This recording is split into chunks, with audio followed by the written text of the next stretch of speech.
থামো বক্তা, slogan master, আমাদের ছাত্র রাজনীতির অগ্রজ বড় ভাই, জাতীয়তাবাদী স্বেচ্ছাসেবক দলের সিনিয়র সহসভাপতি জনাব ইয়াসিন আলীকে এ পর্যায়ে বক্তব্য রাখার জন্য আহ্বান জানাচ্ছি।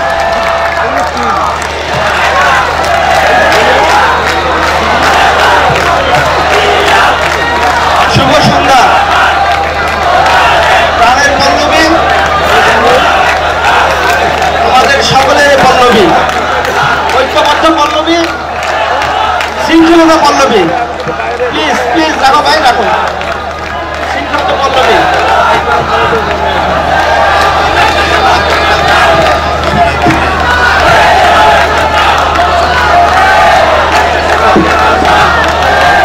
প্লিজ প্লিজ রাখো ভাই, সময় কম, রাখো শৃঙ্খলতা পল্লবী। সবাই ভালো আছেন? ভালো আছেন? 5 তারিখের আগে কেমন ছিলেন? এই ভালোটা কি সাময়িক চাচ্ছেন না দীর্ঘস্থায়ী?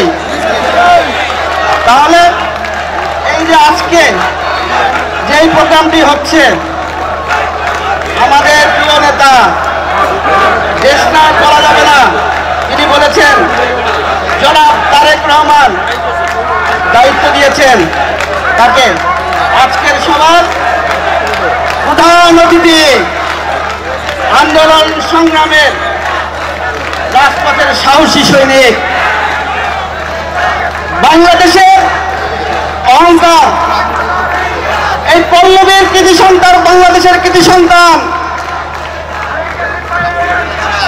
জনাব তারেক রহমান বেছে নিয়েছেন। মেধা, প্রজ্ঞা, বিচক্ষণায়, খেলাধুলায় যার অগাধ পরিশ্রম রয়েছে, ওই যে বলেছি প্রাণের পল্লবী, শৃঙ্খলিত পল্লবী, যেই পল্লবীতে সে বসবাস করছে, যেই পল্লবীতে সে জন্মগ্রহণ করেছে, আপনাদের সকলের প্রিয়, স্বল্প সময়ে এসে সকলের হৃদয়ে অবস্থান করছেন। নাম কি ভাই বলতে পারেন? শুনি না তো, নাম কি? সবাই নাম মুখস্থ করছেন স্বল্প দিনে। সেই আমাদের প্রিয় নেতা, ঢাকা মহানগরীর বিপ্লবী আহ্বায়ক, বাংলাদেশের কৃতি সন্তান, আমাদের গর্ব জনাব আমিনুল হক উপস্থিত রয়েছেন। আমাদের জামাই, পল্লবীর জামাই জনাব তারেক রহমানের উপদেষ্টা, যার এই প্রোগ্রামটি হচ্ছে 31 দফার রূপকার, ডক্টর বেনিয়ামিন মাহাদি আমিন উপস্থিত রয়েছেন। সকল সহযোদ্ধা, ঢাকা মহানগরী যুগ্ম আহ্বায়ক আনোয়ার ভাই, দীর্ঘদিন যার সঙ্গে রাজনীতি করেছিলাম, ছাত্র দলের সভাপতি ছিল, এই উত্তর অঞ্চলে যে পদচারণা করে তিলে তিলে অনেক কর্মী তৈরি করেছে। ঢাকা 18 আসনের ধানের শীষে নিয়ে যিনি নির্বাচন করেছেন, সহযোদ্ধা বন্ধু SM জাহাঙ্গীর সহ আমার স্বেচ্ছাসেবক দলের ফরিদ এবং মহসিন, যুব দলের নেতৃবৃন্দ এবং ছাত্র দলের নেতৃবৃন্দ, প্রিয় নেতৃবৃন্দ, আজকে 31 দফা মানে কি? সাম্য এবং মানবিক সমাজ নির্মাণ করতে হবে। আমরা কি সাম্য এবং মানবিক সমাজ তার কাদের নিয়ে তৈরি করবেন? আপনারা যারা বসে আছেন এখানে কেউ কিন্তু কেউ নেতা, কেউ কর্মী, সাধারণ জনগণ কম। 31 দফা বাস্তবায়ন করবে কে? আপনাদের নিয়ে দেশ নায়ক তারেক রহমান, আপনারাই কিন্তু। প্রিয় নেতারা, কিছুক্ষণ আগে দেখলাম একজন বক্তব্য দিচ্ছেন, এই সাইডে তালি দেন, ওই সাইডে দেন না, মাঝখানে শুনেন না, তাহলে আমরা কি ঐক্যবদ্ধ হলাম? স্বেচ্ছাসেবক দল ভাইরা একটু তালি দাও তো, ধন্যবাদ। ওইখানে যুব দল বসে আছে, ভাই তালি দাও তো, রাখো তোমরা, রাখো। 2টা তালি প্রাকচুক্য রয়েছে।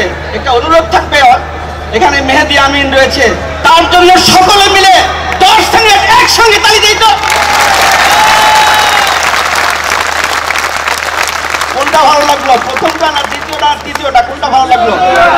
এটাই হলো ঐক্যবদ্ধ বিএনপি। সেই জন্য দায়িত্ব দিচ্ছেন আমিনুল হককে। এই 31 দফার কিন্তু বুঝতে হবে আপনারাই কিন্তু ঘরে ঘরে যাবেন, আপনারাই যাবেন, আমিনুল হক পাঠাবে, বিএনপি আপনাদের পাঠাবে, দেশ নায়ক তাকে দায়িত্ব দিয়েছেন, কি বলবেন? যদি ঐক্যবদ্ধ না থাকেন বলতে পারবেন?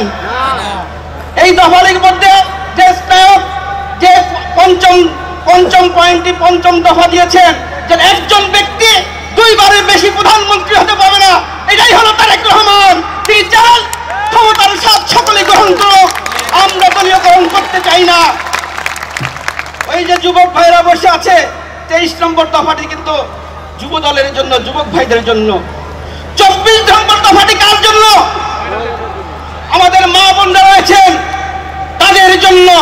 আজকে নারী ক্ষমতায় মূল্যায়নের জন্য 24 নম্বর দফাটি। আর আমরা এদেশের মানুষ 80% হলো কৃষক, 27 নম্বর দফাটি হলো আমাদের কৃষক ভাইদের জন্য। বাকি দফাগুলিতে এখানে লেখাই রয়েছে, দেখেন প্রতিটি দফা লেখা রয়েছে। এটার মূল্যবোধ বুঝতে হবে। যদি 31 দফা বাস্তবায়ন করতে পারেন, আমি মনে করি এই যে আমার এখানে ধানের শীষ একটি প্রতীক রয়েছে, এই প্রতীককে জনগণ ভোট দিবে। ভোট দিতে হলে চাঁদাবাজি করবেন? 5 তারিখে আগে কথা চিন্তা করেন। চাঁদাবাজি করবেন না দীর্ঘস্থায়ী সুখ চান? দীর্ঘস্থায়ী সুখ পেতে হলে এই সকল যারা আপনারা রয়েছে জনগণের হৃদয়ে অবস্থান করতে হবে বন্ধুরা।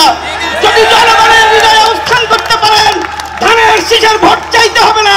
তখন জনগণ বলবে ওই যে ফরিদ এখানে দাঁড়িয়ে রয়েছে, সে কোন দল করে। যদি তার আচার ব্যবহার ভালো হয়, সে মনে মনে বলবে এই ছেলে অত্যন্ত ভালো, একটি ভালো দল করে। তার প্রতীক ধানের শীষ। যদি সে হৃদয়ে অবস্থান করে, ধানের শীষে ভোট দিবে না? অবশ্যই দিবে। আর চাঁদাবাজি, ব্যাংক বাড়ি লুট, জমি দখল, আমরা আওয়ামী লীগ হতে চাই না। জনগণের হৃদয়ে অবস্থান করতে চাই। ওই যে সজ্জন ব্যক্তিত্ব, অত্যন্ত সুদর্শন তারেক রহমান বেছে নিয়েছেন আমিনুল হককে ঢাকা 16 আসনের জন্য। বন্ধুরা, যদি আপনাদের অপকর্মের জন্য ধানের শীষ যদি জয়ী হতে না পারে, আমিনুল হক কি জয়ী হবে? সবাই দল জিতছেন, আমিনুল ভাই এগিয়ে চলো, আমরা আছি তোমার সাথে, আর পিছনে গিয়ে চাঁদাবাজি করবেন নাকি? তবে আমিনুল হক কি জিতবে? অতএব বন্ধুরা, দায়িত্ব আমাদের। তারেক রহমান একা পারবে না। আপনাদের নিয়ে এই দেশটি গঠন করতে চান, একটি মানবিক সমাজ গঠন করতে চান, একটি সাম্যের ভিত্তিতে একটি পরিবর্তন আনতে চান, তাদের নিয়ে, আপনাদের নিয়ে, শহীদ প্রেসিডেন্ট জিয়াউর রহমানের সৈনিকদের নিয়ে। দীর্ঘ 36 বছর এই পল্লবীতে রাজনীতির সঙ্গে যুক্ত রয়েছি। জানি না কার মনে কোন দুঃখ দিয়েছি, তবে হলফ করতে বলতে পারি ইয়াসিন আলী কখনো চাঁদাবাজের সঙ্গে যুক্ত ছিল না, আর থাকবেও না। আর কোন চাঁদাবাজ, কোন জমি দখলদারি এই দলে অবস্থান পাবে না। ইতিমধ্যেই আমাদের অনেক সহকর্মীকে আমরা হারিয়েছি ছোট্ট একটি ভুলের কারণে। বন্ধুরা, 5 তারিখে যখন আমিনুল হক মিছিল করেন, 30 জন নিয়ে 40 জন নিয়ে অনেকে হাসাহাসি করেছেন। মনে রাখবেন, ওই 40 জনের পরিশ্রমের ফসলই কিন্তু আজকে শান্তিপূর্ণভাবে আপনারা এই সমাবেশ করছেন। আজকে বিএনপির সমাবেশ দেখলে মানুষের হবে না, হাজার হাজার মানুষ। আমি ছোট করে দেখছি না, অবশ্যই আজকে একটি ভালো দল। কিন্তু যেই 30 জন মিছিল করেছে রাজপথে 5 তারিখের আগে, আজকে এই সমাবেশের ভিড়ে ওই 30 জনকে ভুলে যাবেন না। তাদের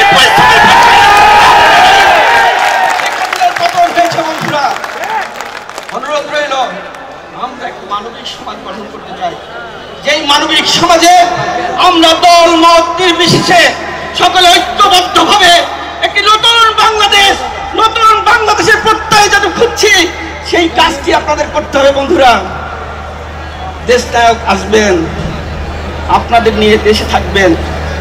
আজকে মনে করবেন না যে বিএনপি জয়যুক্ত হয়ে গেছে, আপনারা ক্ষমতায় এসেছেন।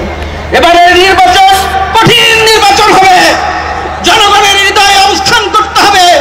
কারণ ইতিমধ্যেই দেশি বিদেশি ষড়যন্ত্র শুরু হয়েছে বন্ধুরা।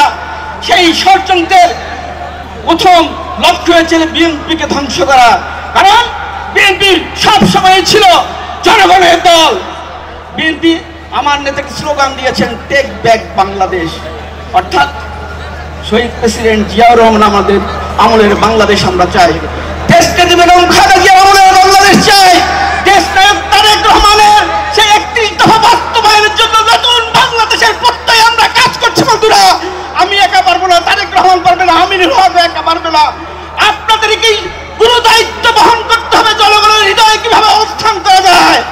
তাই আগামী দিনে আপনাদের সকলকে দিয়ে এই পল্লবীর একজন সন্তান হিসাবে, আপনাদের ছোট ভাই হিসাবে, আপনাদের বন্ধু হিসাবে, আপনাদের একজন ভালোবাসার সন্তান হিসাবে করজোড়ে অনুরোধ করছি যে সকল কর্মী ভাইরা রয়েছেন, আসুন আগে আমরা জনগণের হৃদয়ে অবস্থান করি। যদি অবস্থান করার পরে ধানের শীষের ভোট আমাদের চাইতে হবে না, দেশনেত্রী বেগম খালেদা জিয়া ইনশাআল্লাহ আগামী দিনে এই দেশের জনগণের জন্য খেদমতের রসুলায় সুস্থ হয়ে আপনাদের মাঝে ফিরে আসবে। বন্ধুরা, আগামী দিনে আপনাদের সকলের সাথে কাঁধে কাঁধ হাতে হাত মিলিয়ে আমিনুল হকের উত্তর সাফল্য কামনা করে আমি আমার বক্তব্য শেষ করছি। আল্লাহ হাফেজ। বাংলাদেশ জিন্দাবাদ, জাতীয় দল জিন্দাবাদ, দেশনেত্রী বেগম খালেদা জিয়া জিন্দাবাদ, শহীদ প্রেসিডেন্ট জিয়াউর রহমান অমর হোক। আমাদের এই সকলের মনে বহমান প্রিয় নেতা তারেক রহমান। ধন্যবাদ সকলকে।